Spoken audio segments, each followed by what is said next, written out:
आज मैं बात करूंगा M777 होवित्ज़र गन के बारे में। जैसा कि आप लोग जानते हैं कि ये गन जो है हम ले रहे हैं और कुछ हमारे पास आ गई हैं, उनका ट्रायल चल रहा है।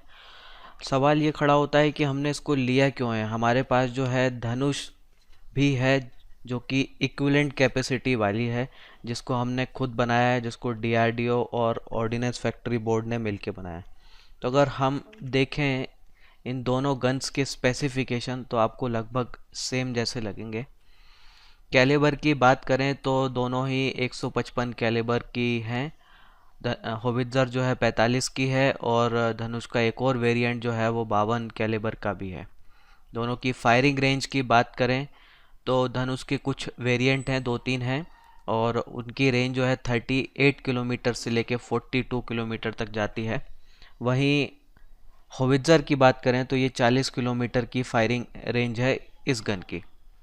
क्रू की बात करें तो इसमें भी 5 से 8 लोगों की ज़रूरत होती है। होवित्ज़र में भी 5 से 8 लोगों की ज़रूरत होती है।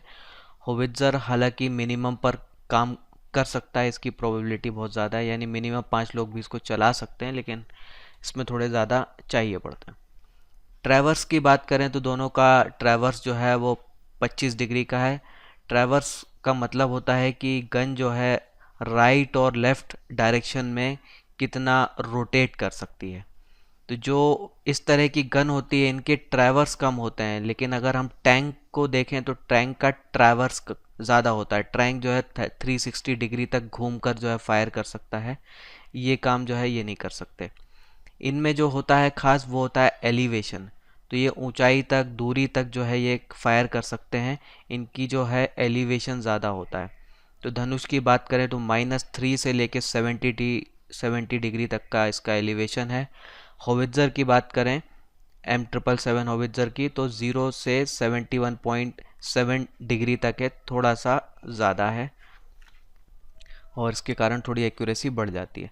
कॉस्ट की बात करें तो धनुष का कॉस्ट जो है $2.1 मिलियन एक यूनिट का पड़ता है। वहीं M777 होवित्ज़र का जो है 6 मिलियन पड़ता है, यानी इससे करीब 3 गुना ज़्यादा ये महंगी है। तो स्पेसिफिकेशन को अगर हम सिर्फ देखें तो हमें लगता है कि ये दोनों ही चीज़ें जो है एक ही जैसी है, इनमें एक ही तरह की कैपेसिटी है, फिर भी जो है कॉस्ट M777 का जो है 3 गुना ज़्यादा है और हम जो है इसको ख़रीद रहे हैं। तो क्या इसको ख़रीदने की ज़रूरत है? क्यों हम धनुष से काम नहीं चला सकते, जो कि सस्ता भी है, हम काफ़ी पैसा इधर बचा सकते हैं। तो जो डिफरेंस आ जाता है जिसके कारण हमने लिया है वो है वेट। तो M777 जो है वो अल्ट्रा लाइट है, इसका वज़न जो है सिर्फ 4200 किलो है। वहीं धनुष के वज़न की बात करें तो ये 12000 किलो का है। तो M777 का वेट जो है धनुष के मुकाबले सिर्फ 1/3 है, और वो इसलिए है क्योंकि M777 जो है टाइटेनियम से बनी हुई है, जबकि धनुष जो है स्टील एलॉय से बनी हुई है। स्टील है, दूसरे फोर्ज मेटल हैं, उनका इस्तेमाल किया गया है। टाइटेनियम के कारण जो है M777 काफ़ी हल्की हो जाती है और इस कम वज़न का बहुत ज़्यादा फ़ायदे होते हैं। फ़ायदा यह है कि इसको ट्रांसपोर्ट करना बड़ा आसान है, इसको डिप्लॉय करना आसान है, इसको आप एयरलिफ्ट कर सकते हैं, और ये काम आप धनुष में नहीं कर सकते। धनुष इतनी मोबाइल नहीं है। और जो हमारी कोल्ड स्टार्ट डॉक्ट्रिन है, जिसके बारे में मैं वीडियो बना चुका हूँ, कोल्ड स्टार्ट डॉक्ट्रिन जो है वो एक थ्योरेटिकल डॉक्ट्रिन है। अगर उसको आपको प्रैक्टिकली एग्जीक्यूट करना है तो आपको M777 जैसे वेपन की ज़रूरत है ही, उसके बिना आप कर ही नहीं सकते। क्योंकि आप अगर दूसरी तरह की गन को डिप्लॉय करने जाएंगे तो उसमें बहुत टाइम लग जाएगा, और आपको कोल्ड स्टार्ट यानी कि आपको 48 घंटे के अंदर दुश्मन पर हमला कर देना है। तो वो काम M777 जैसी गन से ही पॉसिबल है, धनुष से पॉसिबल नहीं है। कारगिल की लड़ाई की बात करें तो हमें 15 से 30 दिन लग गए थे अपनी आर्टिलरी को कारगिल वॉर में डिप्लॉय करने में। अगर हम ये काम पहले कर लेते तो हमारे इतने सैनिक शहीद नहीं होते। M777 को जो है कुछ ही घंटों में डिप्लॉय किया जा सकता है। इसको जो है हमारे पास हमारी एयरफोर्स के पास C-130J हरकुलिस जैसा प्लेन है। इस प्लेन से जो है इसको ईजीली जो है कुछ ही घंटों में, मिनटों में जो है पहुंचाया जा सकता है अपनी लोकेशन पर। और जो है एक C-130 जो है 2 M777 को कैरी कर सकता है। और इसके अलावा जो है चिनूक करके भी एक एयरलिफ्ट प्लेन होता है, जिसको हाल ही में हमने अमेरिका से ख़रीदने का सौदा किया है, जो हमारे पास जल्दी आ जाएगा। उससे भी इसको एयरलिफ्ट किया जा सकता है।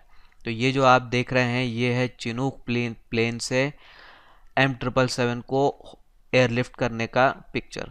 इसको जो है इराक वॉर में, अफ़गानिस्तान के वॉर में इस तरीके से एयरलिफ्ट करके डिप्लॉय किया गया था। बड़े ही कम समय में जो है अपनी टारगेट एरिया पे ये पहुंच जाती है और हमले के लिए तैयार हो जाती है। ये काम आप धनुष से नहीं कर सकते, उसके लिए आपको ट्रेन चाहिए, फिर ट्रक चाहिए, उसके बाद ही ये काम हो सकता है। ये आप देख रहे हैं C-130J, जो कि इसी गन को जो है एयरलिफ्ट करने की तैयारी कर रहा है। यहाँ पे 2 गन एक साथ ले जाई जा सकती हैं। तो ये मोबिलिटी वाला जो फीचर है वो गेम चेंजर हो जाता है। तो ये गन जो है काफ़ी टेस्टेड है, बैटल प्रूवन है। ये इराक में, अफ़गानिस्तान में, यमन में लड़ चुकी है। ये जो है America, UK, Australia, Saudi Arabia, Canada जो है, ये सारे देश जो है इस गन का इस्तेमाल कर रहे हैं। धनुष जो है अभी बैटल टेस्टेड नहीं है, अभी सिर्फ फील्ड टेस्टेड ही है। और बात करें हमारी रिक्वायरमेंट की, तो आर्मी को करीब 2800 होवित्ज़र गन की ज़रूरत है, जिसमें से 500 से 1000 जो है M777 हो सकती हैं। 500 को ख़रीदने का जो है हमारा प्लान लगभग है फाइनल। 145 हम सीधे ख़रीद रहे हैं और बाकी को जो है इंडिया में बनाया जाएगा, और बाद में जो है ये एक्सटेंड किया जा सकता है 1000 तक। 500 से 1000 जो है हम रशियन गन्स ले सकते हैं रोज़ोबोरोन एक्सपोर्ट की, और बाकी का काम जो है धनुष से किया जा सकता है। करंट पोजीशन की बात करें तो 2800 की ज़रूरत है। हमारे पास अभी सिर्फ 200 ही ऑपरेशनल हैं, जो कि बोफोर्स तोप हैं, काफ़ी आउटडेटेड हैं, कईयों के स्पेयर पार्ट्स नहीं हैं, इसलिए जो है वो बहुत ही कम ऑपरेशनल है। हालांकि हमारे पास अभी 500-600 हैं, पर ऑपरेशनल लेवल पे बात करें तो 200 ही ऑपरेशनल हैं। तो जहाँ टॉप प्रायोरिटी वाले एरियाज़ हैं, जहाँ पे कॉम्प्लेक्स माउंटेन टेरेन है, जैसे चाइनीज़ बॉर्डर पे या कश्मीर वाले एरिया में, तो जहाँ पे आपको प्रायोरिटी ज़्यादा है, मोबिलिटी कम है, ऐसे एरियाज़ के लिए जो है M777 जो है बेस्ट है। और ऐसे एरिया के लिए ही हम इसको ख़रीद रहे हैं, जहाँ पे हम इजी डिप्लॉय कर सकते हैं, मोबिलिटी की प्रॉब्लम कम है, जैसे राजस्थान का एरिया है, वहाँ पे हम धनुष या रोज़न बोरोन एक्सपोर्ट की गन्स इस्तेमाल कर सकते हैं। तो हमारे पास जो है अब कई ऑप्शंस जो है अवेलेबल हैं, पर ज़रूरत यह है कि हम इनको जल्दी से जल्दी एक्वायर करें। ये प्रोसेस जो है थोड़ा स्लो चल रहा है। इसको ख़रीदने के साथ हमने एक रशिया को मैसेज भी दिया है। रशिया जो है हमें हथियार बेचने में तो इंटरेस्टेड रहता है, पर टेक्नोलॉजी ट्रांसफ़र में या मेक इन इंडिया जैसी चीज़ों में इंटरेस्टेड नहीं है। अब जिस तरह के गवर्नमेंट के एफ़र्ट्स हैं, ख़ास तौर पे मोदी इसको जो है पर्सनल लेवल पे काफ़ी आगे बढ़ा रहे हैं, तो जो मेक इन इंडिया वाली चीज़ है वो रशिया के साथ उतनी अच्छी नहीं जा रही थी। अब जो है रशिया पर भी प्रेशर आएगा और हमें कई और बेटर चीज़ें मिल सकती हैं। अब M777 से हमने एक मैसेज दे दिया है कि आप नहीं देंगे तो हम यूएस के पास जा सकते हैं, और हमारी कंपनी जैसे कि L&T है, भारत फोर्ज है, इन्होंने जो है साउथ कोरिया की कंपनी है, स्वीडन की कंपनी है, इनके साथ भी कुछ टाई अप्स किए हैं इस तरह की गन्स को और दूसरी चीज़ों को डेवलप करने के लिए। तो हमारे पास बहुत सारे ऑप्शन सब अवेलेबल हो गए हैं, पहले की तरह हम रशिया पर डिपेंडेंट नहीं हैं। तो हम चाहेंगे कि रशिया हमें बेस्ट ऑफ़र करे, जो कि अभी जो है ठीक से नहीं कर रहा है। सिर्फ बेचना वो पसंद करता है, पर अब हम सिर्फ खरीदार नहीं रहना चाहते हैं, हम पार्टनर बनना चाहते हैं, हम खुद डेवलप करना चाहते हैं। तो आपको समझ में आ गया हो कि क्यों हमें M777 होवित्ज़र गन की ज़रूरत है और गवर्नमेंट ने इसको ख़रीद कर क्यों बहुत बढ़िया डिसीजन लिया है। इसी के साथ मैं अपनी बात ख़त्म करता हूँ। आने वाले वीडियोस के लिए आप चैनल को सब्सक्राइब कर सकते हैं। आपने मुझे सुना उसके लिए धन्यवाद। जय हिंद।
Get back up.